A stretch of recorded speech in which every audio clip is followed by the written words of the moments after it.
Hey everyone, and welcome back to my channel on Excel video series.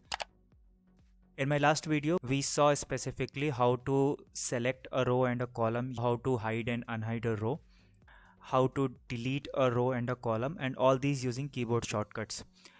Today we are going to take a deeper look into how we can cut paste rows and columns, how we can copy and insert rows and columns, and also how we can zoom in and zoom out of your Excel sheet. So let's get started. For this tutorial, I have already prepared an Excel file. So let me just open it by double clicking it.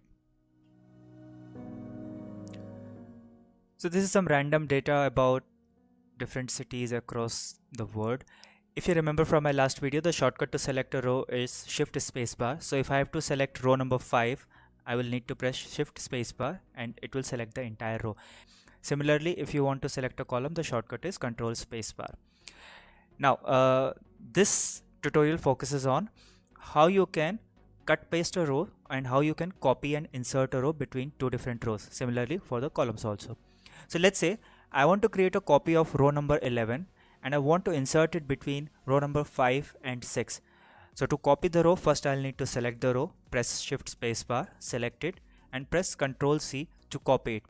Now if I have to insert it between row number 5 and 6, you will need to select the higher numbered row. So between 5 and 6, you'll need to select row number 6 by pressing Shift Spacebar. And once you have done that, press Ctrl Shift plus.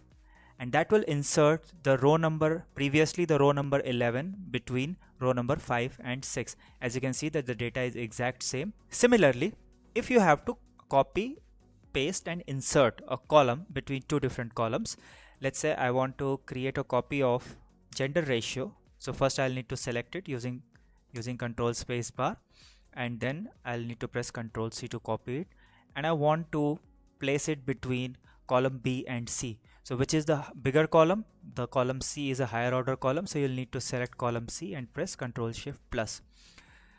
So this will create a copy of gender ratio between column B and C. The column C will shift to column D.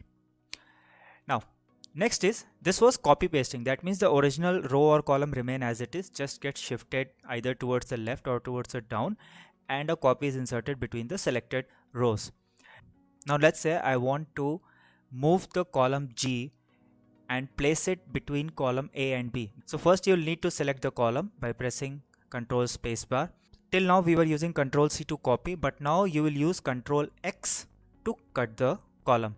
Once you have cut the column, since this column has to be placed between column A and column B, you will need to select column B and press Ctrl Shift plus. That will remove the area column from the end and place it between the city and the country column. Similarly, you need to perform this operation for rows also. Let's say I want to move the Brussels row and place it between Washington DC and Toronto. So first select the row, press Ctrl X to cut the row, and to insert between the two rows, select the higher numbered row and press Ctrl Shift plus. Also, let's see that how we can zoom the data. So if you go at the bottom right of your Excel file, you will see that there is this plus minus slider bar. If you will click on plus, it will zoom in your data and your data will appear bigger. Basically, you are magnifying your data. Similarly, if you will press on the minus, you will reduce the size of the data. It will keep on shrinking. So normally we keep it at 100. That is the center of this line. So that's all for this video. Here is the list of all the shortcuts we have used in this video. Also, if you have any specific questions related to Excel, please reach out to me on the email ID listed on screen. I will be happy to answer your questions. I'll see you soon in the next video. Till then, take care and bye bye.